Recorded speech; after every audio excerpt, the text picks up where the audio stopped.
현재 우리나라는 완전한 승자 독식 사회입니다. 전 세계 중에서도 상류층이 갖고 있는 부의 독점은 상당히 높습니다. 우리나라 최상위 고소득자를 분석을 해보면 대기업체 임원이 29%, 의사가 22%, 금융업 종사자가 20%입니다. 약 79%가 고학력자들이에요. 그럼 나머지 21%는 뭐냐? 상속형 부자입니다. 그러면 내가 지금 돈이 많이 없어? 그럼 우리 자식한테 많이 못 물려주죠. 결국은 뭐냐? 교육이 아이의 인생을 좌우합니다. 근데 문제는 대기업체 임원이란 말은 뭐죠? 임시직원의 약자입니다. 결국에는 나가야 돼. 삼성은 이재용만 안 잘리고 나머지는 다 잘릴 가능성이 있습니다. 그리고 금융업 종사자도 대기업체 임원보다는 덜하지만 정년퇴직이 있고, 지금 은행들이 돈을 잘 벌고 있지만 이 인터넷 뱅킹, 카카오뱅크라든지 토스 이쪽보다는 생산성이 떨어지기 때문에 명예퇴직을 다 받고 있습니다. 그래 결국은 대기업체 임원, 의사, 금융업 종사자 중에서 이중 의사만이 장기적으로 안정적 고소득을 영위합니다. 일단은 정년퇴직이 없습니다. 그 다음에 개업에서 망하더라도 페이닥터로 언제든지 고용이 가능합니다. 그렇기 때문에 의대 광풍이 부는 거예요. 미국은 우리나라처럼 의대 광풍이 불지 않습니다. 이유는 의사 이외에도 고소득 양질의 직업이 많아요. 로펌, 컨설팅, IT 업계. 예를 들어봅시다. 포춘지 선정 글로벌 500대 기업이 우리나라는 18개가 있습니다. 그래서 총 고용 인원이 100만 명을 고용할 수 있어요. 18개에서.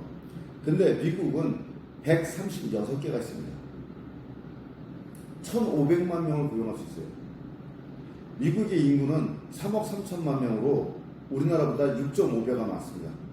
그러면 따져봤을 때 650만 명이 있어야 되는데 좋은 일자리가 미국은 1,500만 개가 있습니다.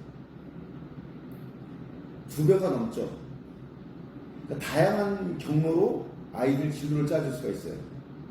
근데 우리나라는 의사 빼놓고 이 나머지 엔지니어링 또는 연구원 쪽이 되게 열악합니다. 그렇다고 지금 대학이 줄어들고 있는데 교수를 뽑을 수도 없지 않습니까? 막혀있죠. 그러니까 의대 광풍으로 가는 것밖에 없어요. 그럼 답은 뭐냐? 우리 애가 정말 적성이 안 맞아. 똑똑한데? 또는 의사가 될 정도로 똑똑하지 못해. 답은 하나입니다. 해외 진출밖에 없습니다. 왜냐하면 우리나라는 지금 어마어마한 저출산 국가예요. 생각해보세요. 우리 애들이 사회에 나가는 20년 뒤, 지금 10살이야? 20년이 뒤래봤자 30대예요. 전 인구의 거의 3분의 1 정도가 80대입니다. 800만이 넘어요.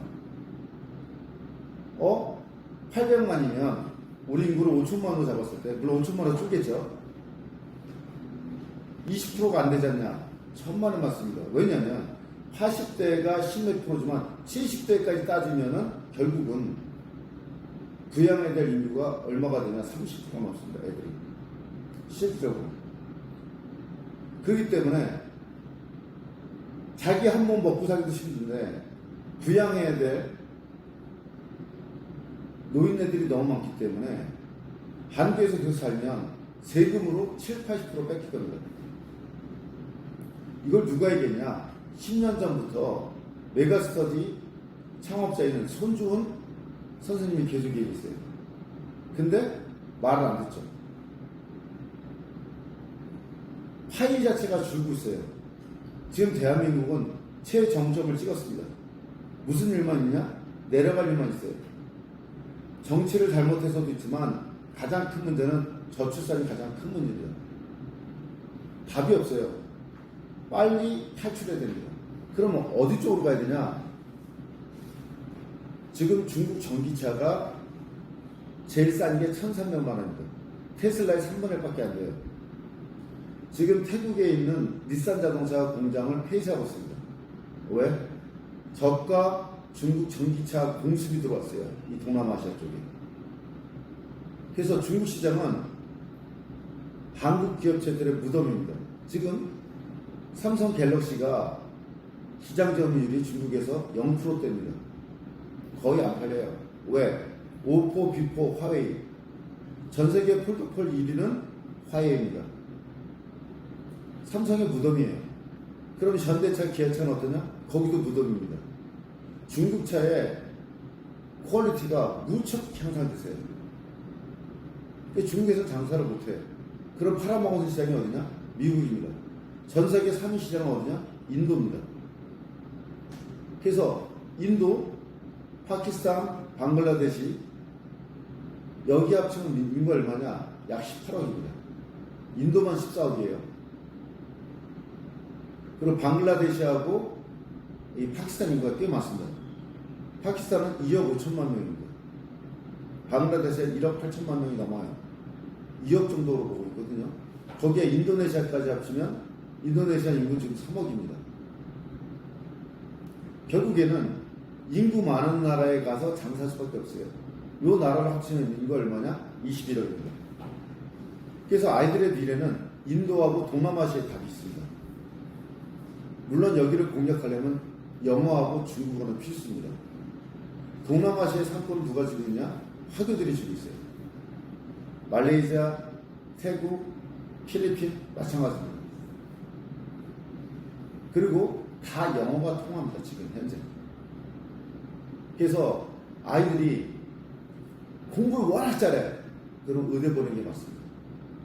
그 다음에 조금 여유가 있으시면 말레이 국제학교나 인도 국제학교 보내서 해외 진출을 염두에 두시는 게 답이고요. 그럼 우리는 국제학교 보낼 경제력이 없어. 근데 공부도 별로야. 그러면 중학교 3학년 생일 지나면 노동부에 가면 국비 지원 기술교육을 시켜줍니다. 학업도 떨어져? 그러면 무조건 인문계 고등학교 보내시면 안 됩니다. 검정고시하게 하고 기술직 가르쳐서 빨리 사회에 진출시키고 책은 좀 봐야죠. 왜? 마케팅을 해야 되니까. 안 그러면 평생 기술자가 됩니다. 명심해야 될 게 뭐냐면 중학교 2학년 되면 윤곽이 나옵니다. 공부시킬 놈은 빨리 공부시키고 기술 가르칠 놈은 기술 가르치고 그 다음에 해외 진출한 놈 해외 진출하고 크게 세 가지 길로 빼시면 돼요. 아, 우리는 의대는 못 가. 그렇다고 국제학교 보내기에는 벌써 나이가 많아. 예를 들어서 중학교 2학년 이상 되면 국제학교 보내기가 힘듭니다. 국제학교는 초등학교 때 보내셔야 돼요. 안 그러면 적응하는데 무척 힘듭니다. 특히 중학교 2학년 되면 뭐가 생기죠? 사춘기예요. 한국에 있어도 애가 제대로 공부할까 말까 하는데 해외 보내는 거 쉽지 않습니다. 그래서 국제학교 보낼 때는 중학교 1학년까지 보내시는 게 좋고요. 그러면 공부는 뛰어나지 못하지만 어떻게든 사무직이나 머리 쓰는 쪽으로 시키겠다. 이럴 경우는 저희가 학점은행자나 독학사 공부를 시키면 좋습니다. 여기에 대해서는 또 따로 유튜브를 찍겠습니다. 하루빨리 아이의 갈 길을 찾아주세요. 안 그러면 승자 독식 사회에 지금 양극화 시대거든요. 중간이 없습니다. 90% 하루 인생이 기다리고 있습니다. 10%에 들으려면 지금 빨리 결정하십시오. 하루도 빨리 결정해서 갈 길 찾아주는 것이 10% 들어가는 비결입니다.